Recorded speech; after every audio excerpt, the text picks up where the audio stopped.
안녕하세요. 소망 김기사. 동희입니다. 네, 오늘 역시 제 아내 동의를 전기 기능사로 만들어주고자 이렇게 전기 기초과에 전기 설비 과목을 계속해서 강의를 합니다. 네. 동희야, 음. 우리 지난 시간에 공부했던 거 차단기랑 뭐 피레기 이런 거 공부했던 거 기억나?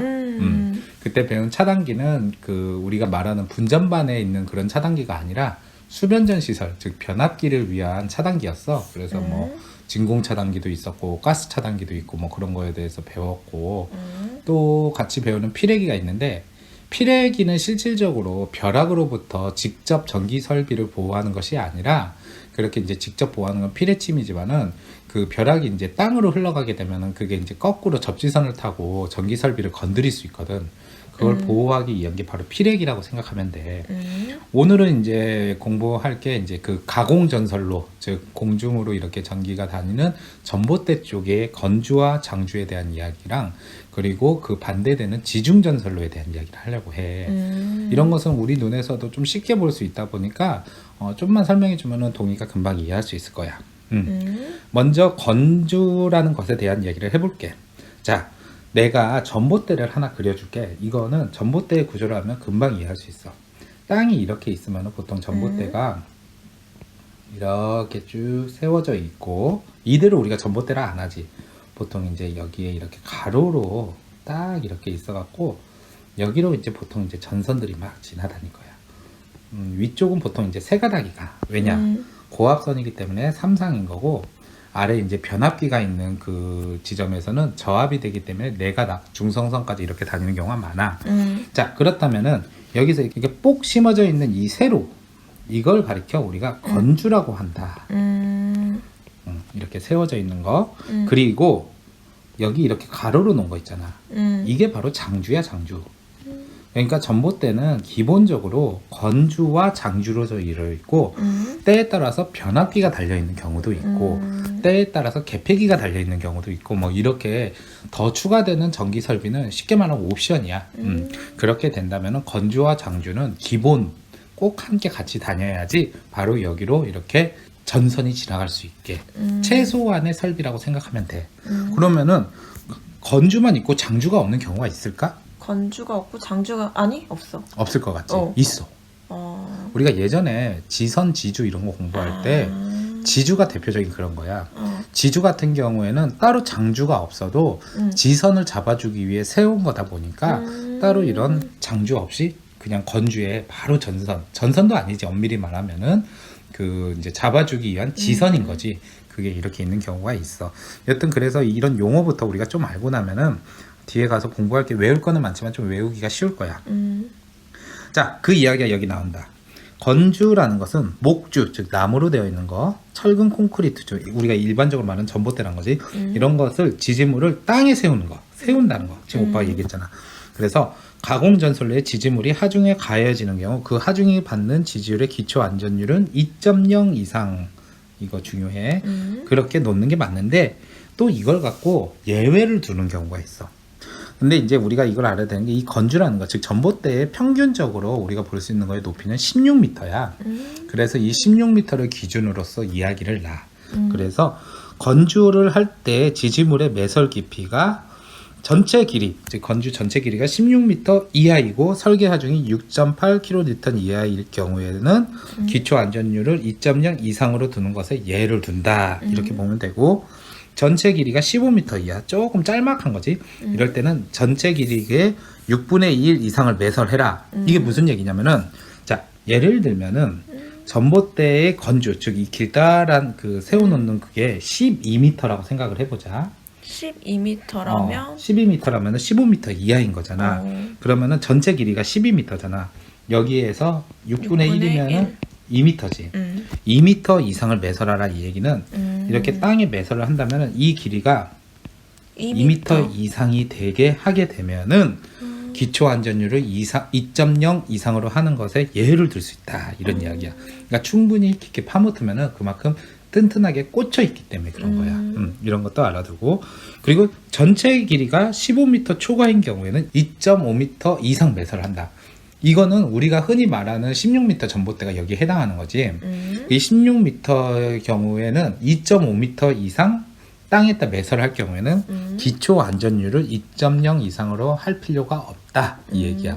근데 오빠가 이렇게 그 전봇대 심는 현장에서 많이 보면은 실제로 기초 안전율 2.0을 따지기보다는 그냥 기본적으로 2.5m 이상 깊게 시공하시는 분들이 많더라고.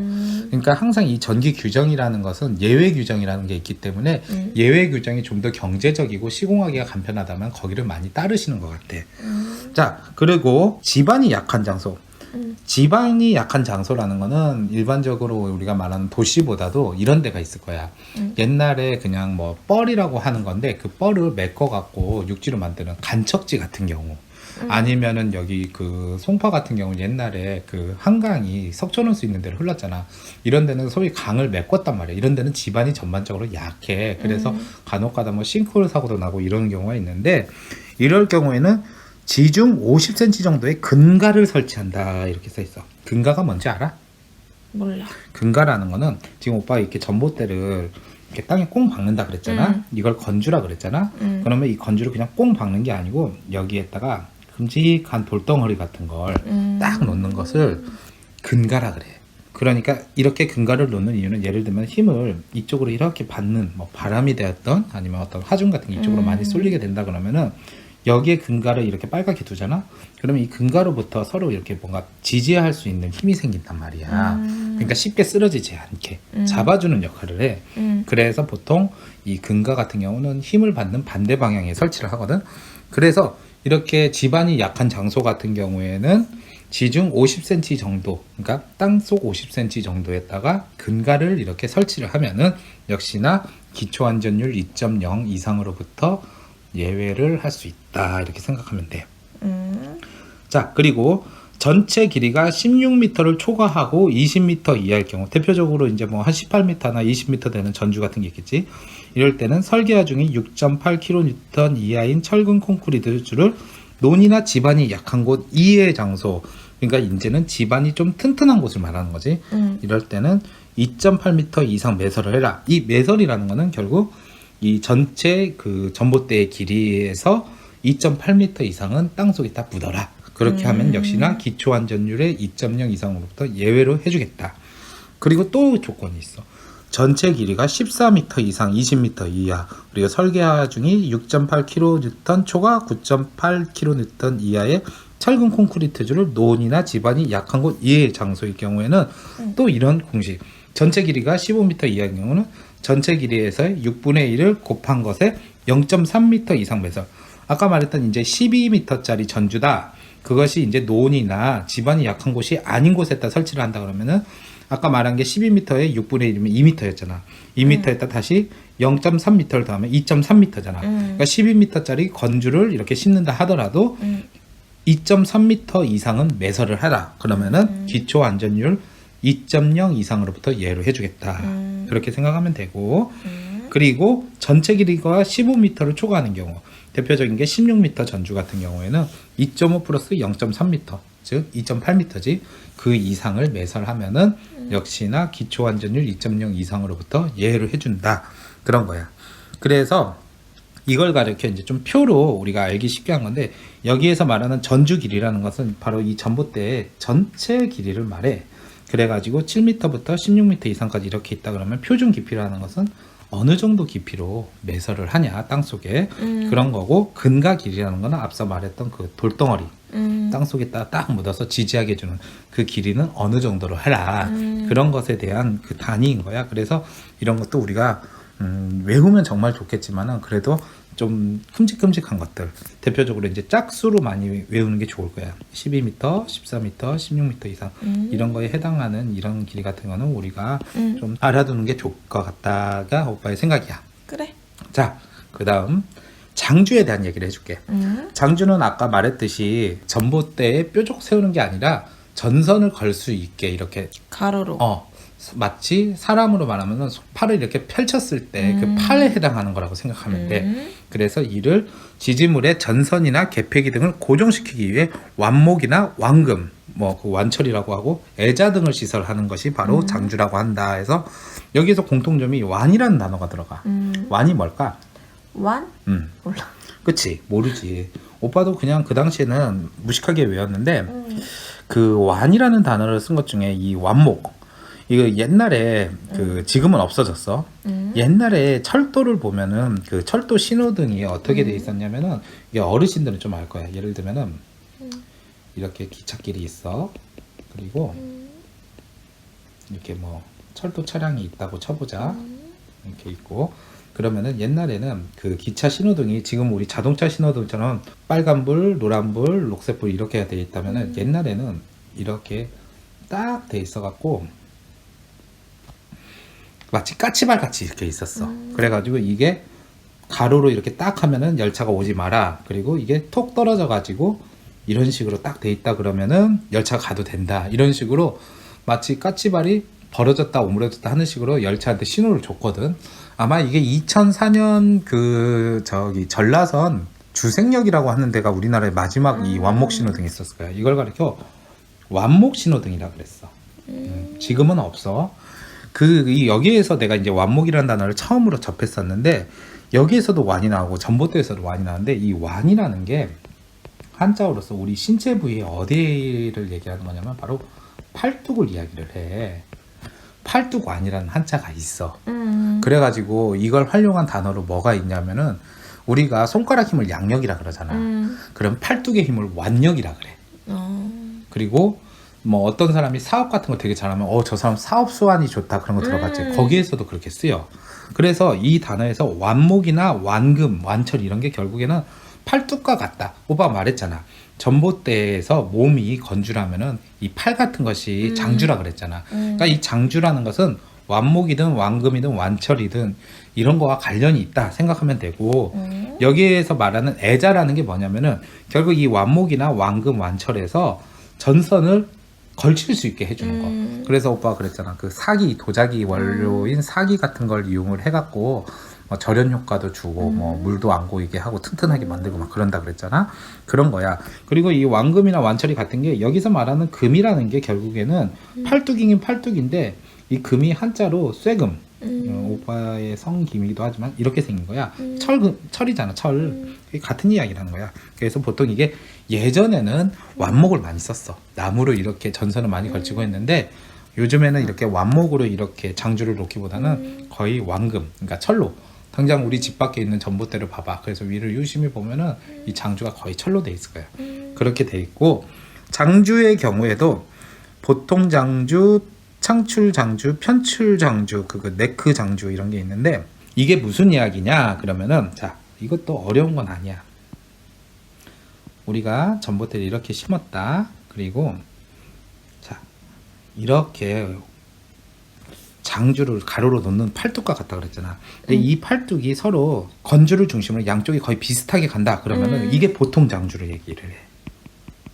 가장 많이 보이는 형태지. 근데 창출 장주라는 건 좀 어느 쪽으로 쏠린 거. 예를 들면은 이런 식으로 한쪽에는 뭐 선이 막 이렇게 세 가닥이 쑥쑥 지나가게 하고 여기에는 뭐 따로 없는 경우가 있어. 이럴 경우. 그러니까 한쪽으로인가 뭔가 좀 왜곡되게 많이 나왔다. 중간에 안 찍히고 그럼 창출 장주인 거고 아예 한쪽으로 쭉 그냥 나오기만 한 게 또 있어.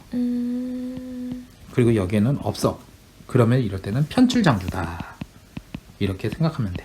그러니까 네크 장주라는 거는 저압을 수직 배선할 경우 사용한다. 이 얘기는 어디에서 쓰이냐면은 이제 지중화 같은 것을 우리가 할 때 그 땅속으로 전선을 넣잖아. 그러면은 이게 실제로 오빠도 많이 봤는데 보통 여기에다가 뭐 HIV 전선관이라는 걸 막 넣어. 그래갖고 여기에서 그 저압 전선들이 쑥쑥쑥쑥 들어가게. 그러니까 가로로 이렇게 지나가는 게 아니라 수직으로 땅속으로 들어갈 수 있게 이렇게 하는 걸 가르쳐 네크 장주라고 보면 돼. 그렇게 하고 그리고 완목, 완금, 완철, 암타이 공사 했을 때 자, 완목이나 완금 방금 말한 이 팔뚝을 목주, 나무로 된 전봇대에 붙일 경우에는 그냥 간단하게 볼트를 사용하면 돼.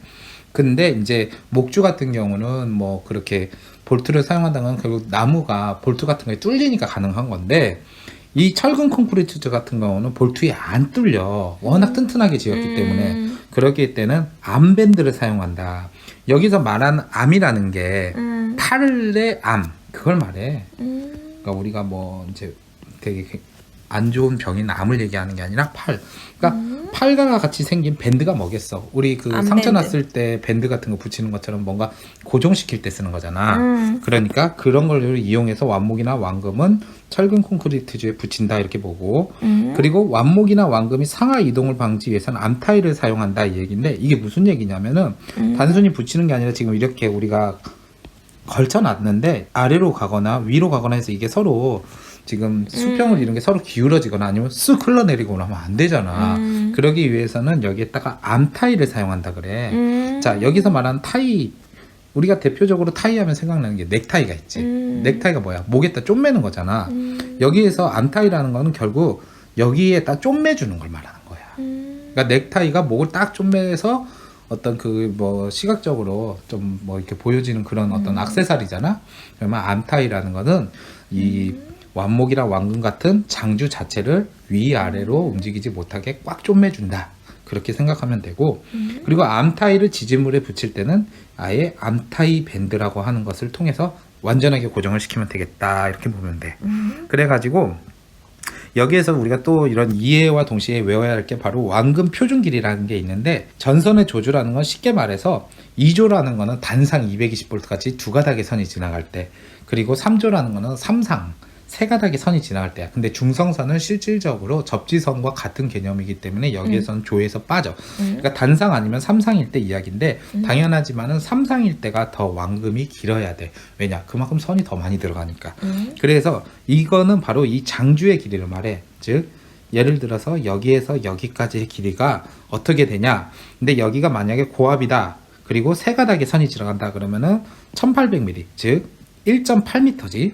1.8m의 길이를 이렇게 해줘야 된다. 그렇게 되는 거고, 특고압 대표적인 게 바로 고압선로에 있는 22,900V. 이거는 특고압이잖아. 이러면 2.4m를 엄청 길게 해주라 이런 얘기야. 물론 우리가 아래에서 딱 올려다 볼 때 그렇게 길어 보이지가 않아. 왠 줄 알아? 이거는 편출 장주고 우리가 흔히 고압 쪽에서 많이 보는 게 보통 장주이기 때문에 2.4m라 해도 이쪽 하나가 1.2m, 그리고 여기가 또 1.2m 이렇게 보이기 때문에 실제로는 그렇게 안 길어 보여. 마찬가지로 저압에 이제 단상만 쓰는 경우에는 900mm, 즉 90cm 정도만 하기 때문에 굉장히 좀 짧게 보일 수 있지. 그래서 이 표는 우리가 외우는 게 좋겠다. 그리고 건주 및 장주에서 또 알아둘 게 바로 발판 볼트의 시설인데, 요즘에는 이 발판 볼트를 많이 볼 수가 없어. 이게 뭐냐면은, 이렇게 또 전봇대가 있다 그러면은 옛날에는 여기를 올라가서 작업하라고 이렇게 발판 볼트라는 게 똑똑히 있어가지고 전기 기술자분들이 마치 사다리를 타는 것처럼 여기 이렇게 오르락 내리락 할 수 있게 돼 있었어. 그래가지고 이로 인해 문제점이 뭐가 생겨나냐면, 가끔 이제 위험하지. 자기가 위험한 것도 있지만은 모진 마음을 품을 사람들이 전봇대에 올라가서 생쇼를 하겠다고, 나 이거 억울한 거 못 풀면 나 여기서 죽어버릴 거야, 막 그런 일도 있었고 하니까 처음에 한전에서는 이 전봇대로 인해서 사람들이 안 좋은 일을 하구나, 또는 작업자들한테도 굉장히 위험하구나, 그래가지고 아래쪽에 사람이 발판이 이렇게 닿을 만한 부분을 빼버렸어.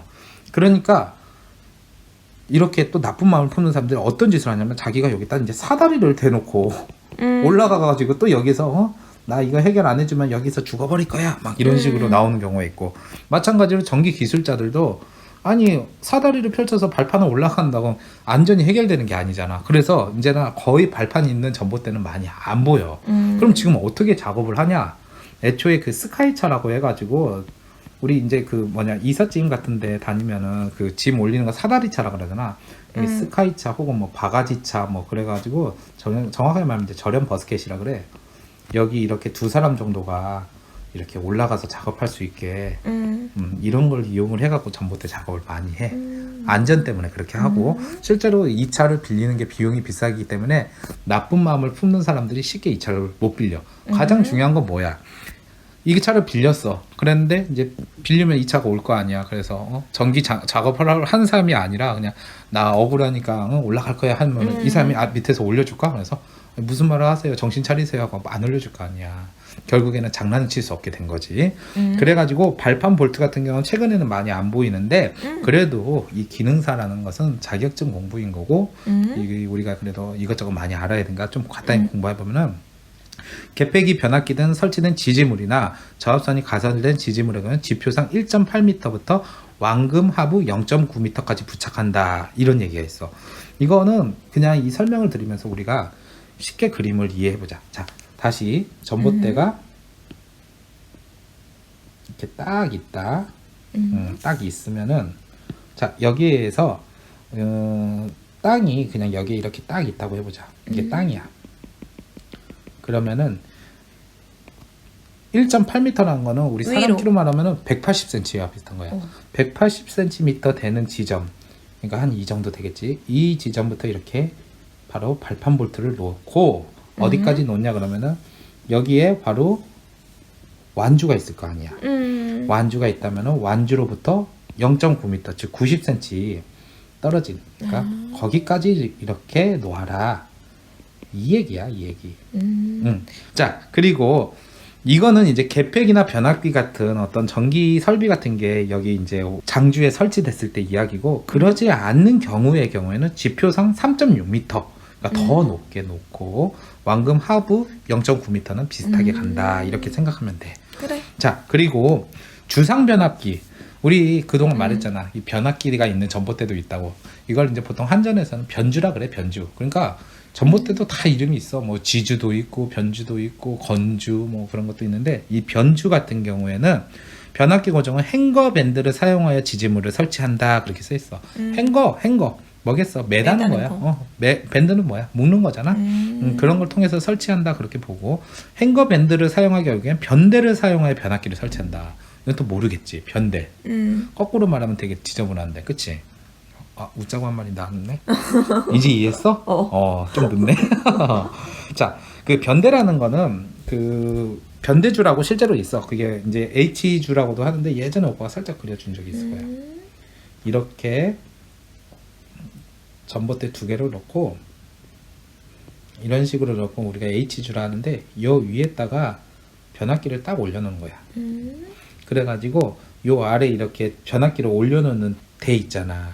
그걸 갖고 변대라 그래, 변대. 그러면은 행거밴드가 사용하지 않을 경우만 그러는 거고. 그게 이제 어떤 경우가 있냐면은 행거 밴드를 사용할 수 있는 거는 소위 말해서 주상 변압기라 해서 깡통 같은 변압기는 행거 밴드로 돼. 근데 이제 변압기 용량이 굉장히 큰 경우가 있어. 대표적인 게 이제 비닐하우스 같은 경우에는 막 1000kVA짜리 변압기나 그 이상 되는 크고 막 네모난 것 같은 경우에는 주상 변압기에 달기가 어렵단 말이야. 그러면 이렇게 전주, 즉 건주 두 개를 나란히 세고 그 사이에 변대를 놓고 그 위에다가 변압기를 올려놓는 식. 그래. 이해했어? 그런 거고. 자, 그리고 이제 배전선로 공사용 활성 공구, 즉 이렇게 그 전봇대에서 전기 공사를 하든 수리를 하든 이런 사람들이 쓰는 대표적인 공구가 이렇게 세 가지가 있어. 와이어통, 데드엔드 커버, 전선 피박기. 자, 와이어통이라는 거는 핀애자나 현수애자를 사용한 가성 공사를 해서 활선을 움직이거나 작업권 밖으로 밀어내거나 또는 보조함 위에서 안전한 장소로 전선을 옮길 때 사용하는 절연봉이다. 이게 무슨 얘기냐? 자, 활선이라는 단어가 뭐냐면은 전기가 살아있는 선이야. 근데 알다시피 이 전봇대에 흐르는 건 저압도 있지만은 22,900V의 고압이라고 하는 무서운 전기도 있어. 그러니까 사람이 이 전봇대를 딱 잡고 내 손으로 마음대로 움직이면 절대로 안 돼. 왜냐하면은 22,900V의 전선은 사람이 직접 접촉을 안 해도 유도전류에 의해서 감전이 될 수가 있거든. 그럼 뭔가 대신해서 움직일 수 있어야 되잖아. 근데 사람 손같이 자유로워야 하잖아. 자, 이 그림 중에 바로 왼쪽에 있는 이게 바로 와이어통이야. 지금 이제 이게 실제로는 길이가 되게 길어. 근데 이제 오빠가 중간을 좀 잘라놨는데 바로 이 부분이 사람 손과 같아. 그래가지고 그 전기가 살아있는 전선을 옮기거나 안전한 데로 뺄 때 이걸 이제 딱 손을 벌리는 것처럼 벌어놨다가 선을 딱 짚잖아. 그러면은 움켜쥐게 딱 해. 그래가지고 이렇게 이동을 시킬 수 있는 거야. 그러니까 팔이 엄청 긴데 이 팔이 절연 소재로 돼 있기 때문에 아래에서 작업하는 사람들은 감전이 안 되는 거야. 그게 바로 와이어통이라 그래. 그리고 데드엔드 커버는 가공 배전선로에서 활선 작업 시 작업자가 현수애자 등을 접촉하여 발생하는 안전사고 예방을 위해 전선 작업 개수의 현수애자, 인구 클램프 등의 충전부를 방어하기 위한 절연 커버다. 말이 되게 어렵지.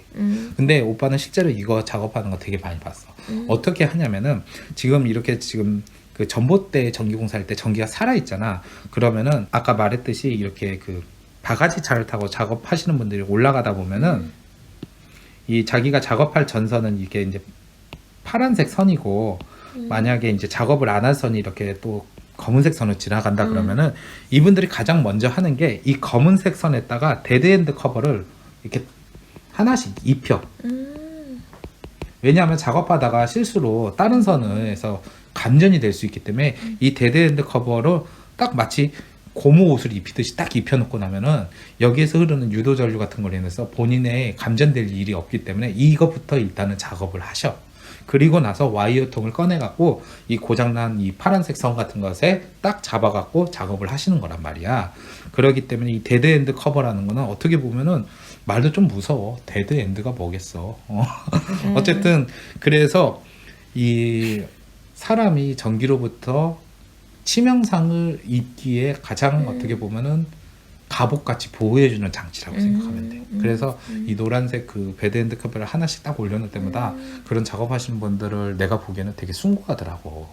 정말 저기에서 목숨이 왔다 갔다 하는 건데 이제 본인도 자기 목숨을 지키고자 저걸 하나씩 덮는구나 하는 생각에 어쨌든 그런 거고, 전선 피박기, 이걸 다른 말로 활선 피박기라 해서 활선 상태에서 전선의 피복을 벗기는 공구. 당연히 이게 필요한 게 전기가 살아있는데 피복을 벗겨야 할 일이 있어. 언제? 서로 전선을 뭐 접속을 해야 될 경우에는 피복이 있는 상태는 절연이 되기 때문에 제대로 접속이 안 돼. 그래서 그 안에 구리가 됐든 알루미늄이 됐든 도체를 벗겨내야지 우리가 할 수 있잖아. 근데 살아있는 선을 저압 같은 경우에는 그냥 우리가 뭐 벤치나 다목적 가위 같은 거 쓱쓱 벗긴다 해도 감전이 안 되는데, 아까 말했다시피 고압 선로 같은 경우에는 사람 손이 닿기만 해도 감전이 된단 말이야.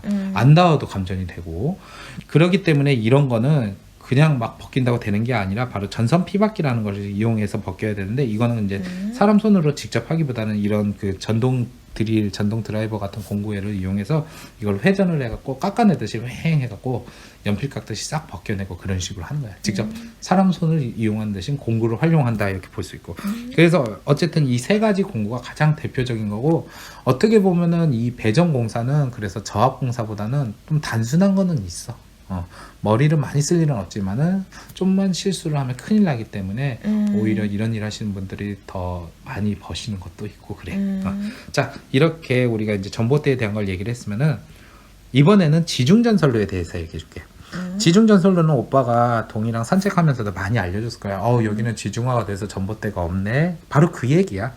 즉 전봇대 대신 땅속으로 전선을 넣는 걸로써 전선 같은 경우는 CD 케이블 고압할 때는 이걸 사용하고 개장 케이블을 사용한다 그랬는데, 실제 현장에서 뭐 CD 케이블, 개장 케이블 이런 용어는 안 써. 뭐 XLP냐, 뭐 CV냐 이런 원래 전선 약호 같은 걸 많이 쓰고, 그래도 우리가 기능사를 공부하는 입장이니까 간단하게 이걸 이해를 하고 넘어가자. CD 케이블 같은 경우 관로와 케이블 외장을 겸한 폴리에틸렌 덕트 안에서 여러 케이블에 삽입한 관이다 이렇게 써 있잖아.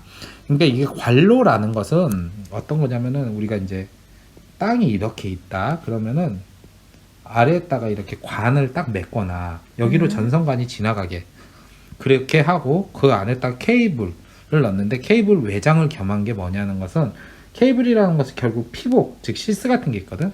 그게 바로 외장이라는 건데, 그런 것을 이제 겸한 폴리에틸렌 덕트 안에서 여러 케이블에 심선을 삽입한 관을 바로 CD 케이블이라고 이렇게 보면 돼. 그리고 개장 케이블이라는 것은 케이블 외장 위에 강대 또는 황동대를 나선상을 감아 층을 입힌 구조의 케이블이다. 이런 것이 이제 보통 이제 XLP라고 그래갖고 뒤에 이제 오빠가 이미지를 좀 준비를 했는데 보면은 대충 어떤 건지 이해할 거야. 그래서 실제로 고압 같은 경우에는 CD 케이블을 많이 쓰는데 그보다 더 높은 특고압 아니면 해저 케이블 같은 경우는 개장 케이블을 많이 쓴다. 그렇게 보면 되고. 그리고 지중전선로의 장단점. 이건 우리가 직관적으로 알 수 있지. 예를 들면 전봇대가 되게 많이 있는 좀 어수선한 이런 옛날에 지어진 도시와 그리고 전봇대가 하나도 안 보이는 깨끗한 신도시를 이렇게 딱 비교해도 알겠지만, 도시 미관적으로 눈이 탁 트인 느낌이니까 당연히 좋고, 그리고 기상 조건 뭐 벼락이 있든 비가 오든 뭐 이런 걸부터 그 직접 피해를 안 받으니까 그런 걸부터 영향이 적고, 통신선에 대한 유도 장애가 적다. 왜냐? 기존 전봇대 같은 경우에는 오빠가 말했지만 그 뭐 KT나 SKT 같은 그런 통신사들이 통신선도 같이 전봇대랑 지나가게 하는 경우가 많아. 근데 그 통신선 같은 경우는 따로 이렇게 매설하거나 공동구식으로 관리하기 때문에 서로 유도 장애가 적어. 실제로 그래서 전봇대와 전봇대에서 전력선과 통신선을 이렇게 교차할 때는 뭐 십자로 해야 된다는 식으로 규정이 있어. 같이 나란히 지나가면은 또 이로 인해 유도 장애가 생길 수 있기 때문에. 그리고 전선로 통과지의 확보가 용이하다. 이게 무슨 얘기냐면은 예를 들면은 이런 도로가 있어. 그런데 이 전봇대를 놓을 경우에는 이 도로에다가 이렇게 전봇대를 많이 놓는 게 여기도 뭐 누군가 갖고 있는 사유지고 여기도 누군가 갖고 있는 사유지다. 그러면은 이 사유지를 피해서 놔야 되네. 근데 지중화를 한다. 그러면은 말 그대로 땅 속에서 묻어서 이렇게 다닐 수가 있잖아. 그렇기 때문에 이런 통과하는 것, 전선이 지나가는 것을 통과하는 것이 확보가 유리하지. 우리 그 뭐 대표적인 게 그냥 기찻길을 이렇게 놓는다고 하면 기찻길을 위한 땅이 필요하지만은 지하철을 한다면은 그냥 땅 속으로 다니니까 따로 이렇게 기찻길을 필요로 하는 땅이 필요가 없잖아. 그 이야기고, 감전 우려가 적다는 거 당연히 땅 속으로 지나가기 때문에 누가 해코지를 하려 해도 할 수가 없게 된다는 점. 대신 공사비가 비싸. 그냥 전봇대 뽕 심어놓고 거기다 전선을 걸치는 게 아니라 땅을 파고 전선을 심고 다시 메꾸고 해야 되니까 공사비가 보통 이제 전봇대 심는 것보다 평균적으로 8배 정도가 더 비싸다 그러더라고. 그리고 고장의 발견 보수가 어렵다. 당연하지.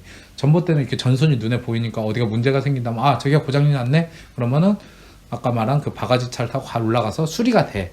근데 땅속으로 이렇게 전선이 안 보이는 데 있다. 그럼 고장이 났다 그러면 어디서 고장이 났지? 그 땅속을 다 파헤칠 수도 없고 마치 누전 잡는 것처럼 쉽지 않단 말이야. 그리고 그걸 수리를 하려면은 땅을 아예 파갖고 그 해당되는 케이블을 다 끄집어내서 수리를 하거나 이래야 되기 때문에 보수 역시도 어렵게 된다. 이런 건 상식적으로 생각하면 되는 거고. 그리고 이제 크게 지중전선로는 3가지 방법으로 이렇게 부설, 즉 설치를 할 수가 있어. 그래서 직접 매설식이라고 하는 직매식, 관로식, 암거식 이런 이야기인데 이게 단어만 들으면 좀 어려울 거야. 뒤에 오빠 이미지 준비한 거 보면 좀 이해가 쉬운데 일단은 그래서 간단하게 그냥 이 정의대로 읽어보면은 직매식 같은 경우는 콘크리트 트러프 등을 이용해서 케이블을 직접 매설을 했기 때문에 직매라는 거고, 그리고 관로식은 철근 콘크리트 관을 부설하고 관 상호관을 연결한 맨홀을 통해서 케이블을 인합하는 방식.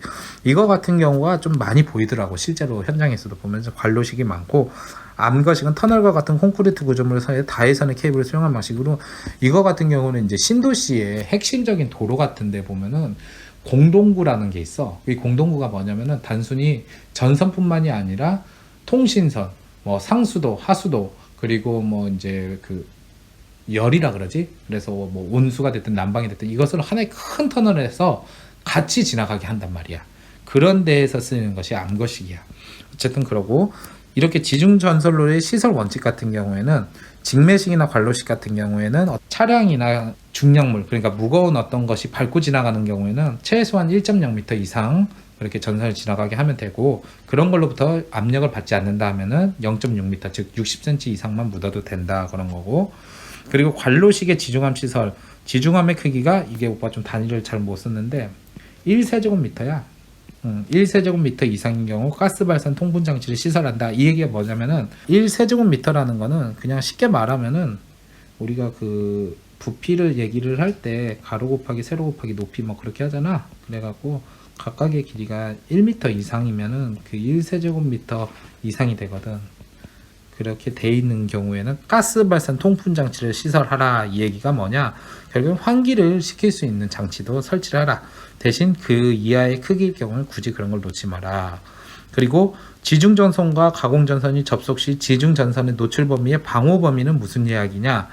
지표상 2m에서 지중 20m. 이거 같은 경우에도 역시 현장을 보면 아는데, 예를 들면은 자, 이렇게 전봇대가 이렇게 딱 심어져 있다. 근데 여기에서부터 이제 지중이 들어가. 그러면은 전선이 이렇게 세 가닥이 왔다가 여기서부터 이제 지중이면 땅속으로 들어가겠지.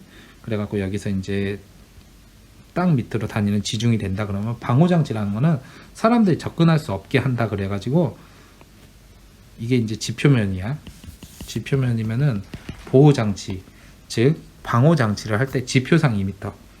여기까지 해당할 때는 사람들이 접근하지 못하게 뭐 전선권 같은 걸 이용을 해서 전선에 직접 닿지 못하게 위로 2m 정도 놓고 아래로는 20cm 이렇게 보호 장치를 하라 이 얘기야. 그러니까 그냥 땅 속으로 들어간다고 그냥 내버려 두는 게 아니라 사람들이 접근하지 못하게 또는 접근하더라도 안전하게 이런 것을 설피하라 이런 이야기라고 생각하면 돼. 그래.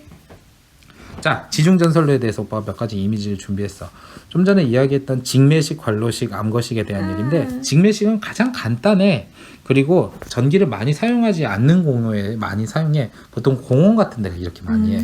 그래서 땅으로부터 뭐 자동차나 중량물이 지나가지 않는 경우에는 1m 이상, 그런 게 없다 그러면 0.6m 이상 이렇게 파가지고 이렇게 그 트라프라고 하는 게 있어.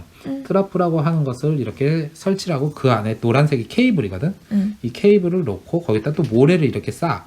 그리고 나서 트라프 뚜껑을 딱 덮고 그리고 나서 이제 다시 흙을 막 덮어갖고 묻는 방식인 거야. 그게 되게, 직접 매설식? 그래, 이게 가장 간단해. 그러니까 직매식이라 해서 그냥 케이블을 땅속에다 휙 던져놓고 그냥 바로 이렇게 매립하는 게 아니라 이렇게 트라프라는 구조물을 먼저 놓고 거기다 놓는 게 가장 간단한 걸로 공원 같은 데 이렇게 많이 돼 있고, 그리고 일반 도시에서 흔히 볼 수 있는 것이 바로 관로식이라는 거야.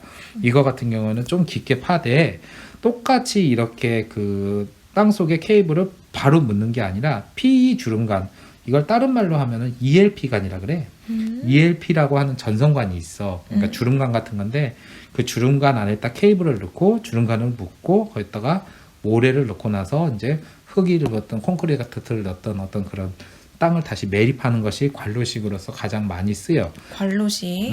그런데 직매식보다는 전기를 많이 쓸 때 아. 이렇게 관로식으로 시공을 하고 아. 마지막으로 암거식 같은 경우는 이제 큰 대로 뭐 이제 신도시를 보면 항상 이렇게 중심적인 도로가 있잖아. 뭐 왕복 뭐 8차선, 10차선 이런 넓은 도로 보면은 요 아래에다가 이렇게 그 케이블 같은 것을 놓는데 단순히 이제 전선만 놓는 게 아니라 아까 말했듯이 통신선 또는 뭐 상하수도관 아니면 열수송관이라고 해가지고 온수 난방 이런 것도 한 번에 넣어서 아예 사람이 들어갈 수 있게 하는 경우도 많아.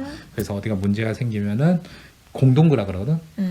이 공동구에 사람이 직접 들어가서 수리도 할 수 있고 뭐 교체를 할 게 있으면 교체도 할 수 있고 이런 걸로써 가장 공사비가 비싸.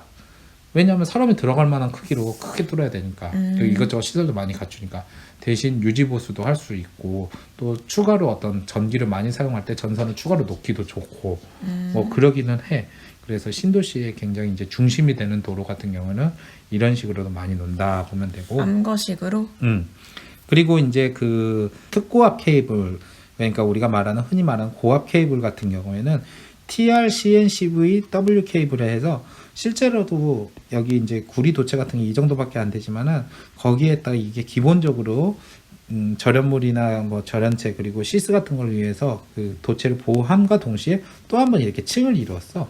그리고 나서 거기에다가 또 한 단계 더 이렇게 두껍게 해갖고 지중 케이블 같은 경우는 평균적으로 우리가 일반적인 보는 케이블보다 절연 자체가 굉장히 튼튼하게 돼 있어. 왜냐면은 뭐 무거운 물건에 깔려도 무사히 전류를 흘려보내야 되고 물이 스며들지 않게 하는 것도 중요하고, 왜냐 한번 고장나면 수리가 쉽지가 않거든. 땅속에 묻어져 있으니까. 그래서 애초에 지을 때 이렇게 튼튼하게 짓고.